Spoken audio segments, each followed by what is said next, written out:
आणि आता एक मोठी बातमी आलेली आहे। रश्मी बर्वे यांचं जात पडताळणी प्रमाणपत्र रद्द झालेलं आहे। रश्मी बर्वे या काँग्रेसच्या रामटेकच्या उमेदवार आहेत। पर्याय म्हणून आता रश्मी बर्वे यांचे पती श्यामकुमार बर्वे यांचं नाव सध्या चर्चेत आहे।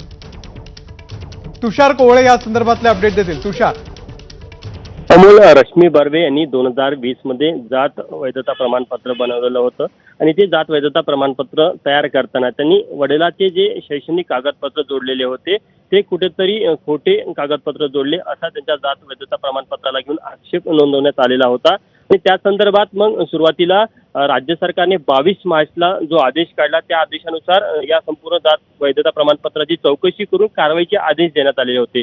त्या संदर्भात मागच्या 3-4 दिवसापासून सातत्याने जात वैधता पडताळणी समितीचे अधिकारी रश्मी बर्वे यांच्या संपर्क साधण्याचा प्रयत्न करत होते, मात्र त्यांना पाहिजे तसा प्रतिसाद देत नव्हत्या। त्यामुळे आज जात वैधता पडताळणी समितीने सकाळी 9:45 त्यांच्या घराला एक नोटीस चिकटवला आणि त्यामध्ये म्हटलं की तुम्हाला ही शेवटची संधी आहे, तुम्ही 10 वाजेपर्यंत तुमचं काय म्हणणं आहे तुमच्या जात वैधता प्रमाणपत्रासंदर्भात त्याबद्दल तुमचं उत्तर नोंदवा, अन्यथा तुमचं जात वैधता प्रमाणपत्र रद्द करण्यात येईल। त्यानंतर रश्मी बर्वे या जात वैधता पडताळणी समितीसमोर हजर राहिल्या नाही।